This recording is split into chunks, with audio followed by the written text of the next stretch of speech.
Assalamualaikum warahmatullahi wabarakatuh. Salam sejahtera bagi kita semua.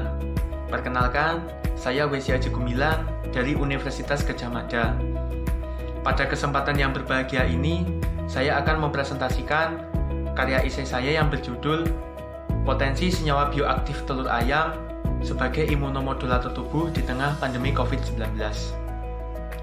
Perlu kita ketahui bahwasannya pemberlakuan kebijakan social distancing atau pembatasan sosial yang dikeluarkan oleh pemerintah pada pertengahan bulan Maret 2020 yang lalu telah menimbulkan dampak yang luar biasa di berbagai sektor, terlebih pada sektor peternakan. Menurunnya daya beli masyarakat akan produk-produk peternakan menyebabkan peternak seringkali mengalami kerugian. Belum lagi ditambah dengan rantai distribusi produk yang terkesan lambat. Di sisi yang lain, kita mengetahui bahwasannya sesuai dengan anjuran Kementerian Kesehatan Republik Indonesia yang menghimbau bahwa masyarakat untuk senantiasa memilih bahan pangan yang efektif dalam rangka menjaga kesehatan tubuh, di samping juga mampu meningkatkan keseimbangan imunitas bagi tubuh kita. Di sini saya memilih objek telur ayam karena memiliki berbagai macam pertimbangan. Yang pertama, kita tahu bahwasannya telur ayam memiliki harga yang relatif terjangkau. Kemudian sering juga dipakai pada berbagai macam bidang seperti bidang pangan. Dua alasan tersebut yang menjadi dasar bagi saya untuk mengembangkan atau untuk melihat secara jauh bagaimana potensi dari senyawa yang ada di dalam telur ayam. Kita ketahui bersama bahwasanya di dalam telur ayam terdiri atas 3 bagian, yaitu bagian kerabang, bagian albumen, dan bagian yolk. Di mana pada bagian albumen dan bagian yolk terdapat berbagai macam senyawa protein yang penting bagi tubuh dengan jumlah yang sangat bervariasi. Di antaranya ada ovalbumin, ovotransferin, ovomukoid, dan lain sebagainya. Sedangkan di sisi yang lain, di yolk kita ketahui terdapat berbagai macam protein seperti fosfitin, HDL atau high density lipoprotein, dan LDL, yaitu low density lipoprotein, dan senyawa lain. Senyawa protein tersebut selain memiliki manfaat dalam rangka menjaga ataupun mengganti sel-sel tubuh yang rusak, juga memiliki mekanisme aksi yang bervariasi. Seperti yang kita ketahui, ada yang berperan sebagai antioksidan untuk menangkal dari radikal bebas, kemudian ada sebagai anti-cancer yang mampu mengontrol pertumbuhan sel-sel di dalam tubuh, kemudian ada juga anti-hipertensif. Ini yang sangat penting bagi penderita tekanan darah tinggi. Kemudian ada juga antimikrobial, yang mana dapat berperan sebagai agen preservatif secara alami, sehingga mampu menghambat pertumbuhan dari bakteri ataupun virus yang bersifat patogen. Dan yang terakhir ada imunomodulator. Apa sih imunomodulator itu?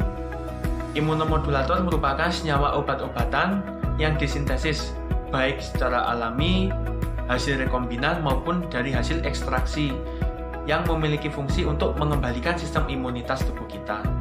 Jadi, ketika tubuh kita terinfeksi oleh suatu penyakit, baik bersifat viral maupun oleh bakteri, maka antibodi yang ada di dalam tubuh kita akan merespon dengan menghambat replikasi dari infeksi virus tersebut, sehingga tubuh kita dapat lebih optimal lagi.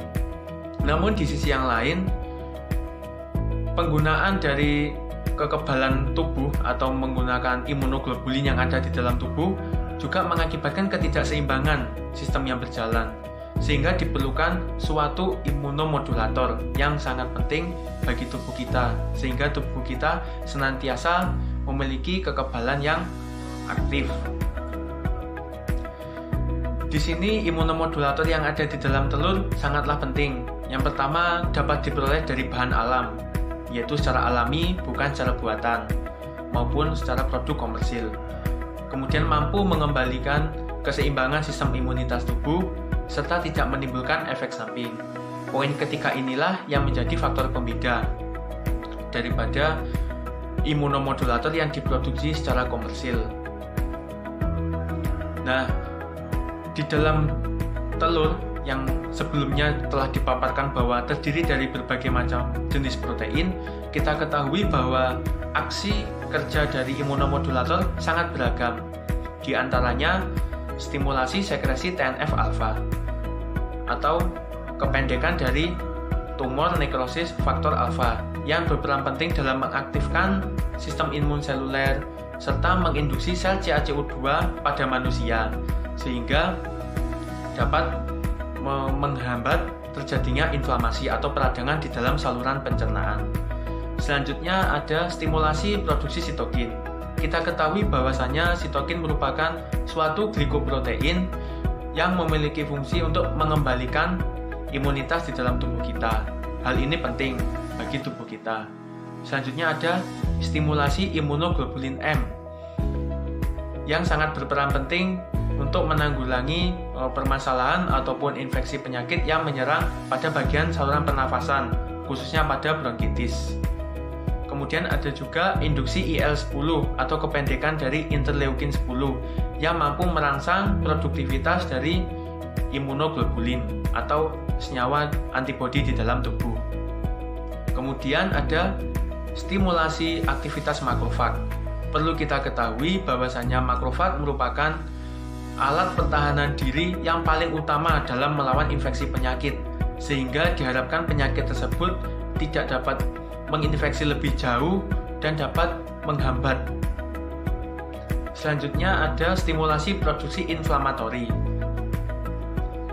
Kita ketahui bahwasanya proinflamatori itu merupakan senyawa yang mengakibatkan peradangan, sehingga dengan adanya stimulasi yaitu untuk menekan produksi dari sifat inflamasi atau peradangan sehingga tubuh menjadi lebih optimal. Di antara sifat-sifat imunomodulator yang ada di dalam telur tersebut tentunya harus ditunjang dengan pengetahuan konsumen yang cerdas. Di sini saya membagikan 3 tips untuk mengoptimalkan peran dari imunomodulator yang ada di dalam telur. Yang pertama, memilih telur yang berkualitas baik, tentunya baik secara fisik, kimiawi, maupun secara biologis. Kemudian, menentukan metode penyimpanan telur. Kita tahu bahwasanya telur merupakan nutrien yang kaya, baik secara makro maupun secara mikro, sehingga perlu dilakukan suatu penanganan penyimpanan yang tepat. Contohnya disimpan dalam suhu yang rendah. Sedangkan yang poin ketiga, ini yang sangat penting bagi kita semua, yaitu dengan menentukan metode pemasakan. Biasanya metode pemasakan ini kita tahu melalui jalan perebusan atau pemanasan.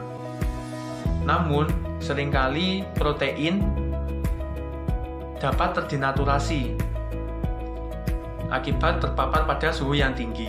Oleh karena itu, sebaiknya memasak telur atau merebus telur diusahakan dengan menggunakan suhu yang tidak terlalu tinggi dan tidak terlalu rendah, yaitu berkisar antara 50-70 derajat Celcius dalam waktu yang relatif singkat.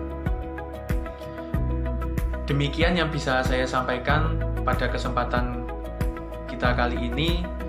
Kurang lebihnya saya mohon maaf.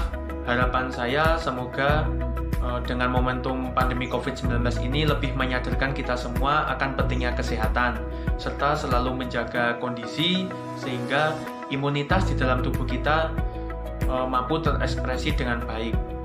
Di samping itu juga harapan yang saya gelontorkan ialah untuk rajin bagi kita mengkonsumsi produk-produk pangan khususnya yang berbasis hewani sehingga mampu meringankan keterpurukan dari peternakan unggas ini. Sekian, wassalamualaikum warahmatullahi wabarakatuh.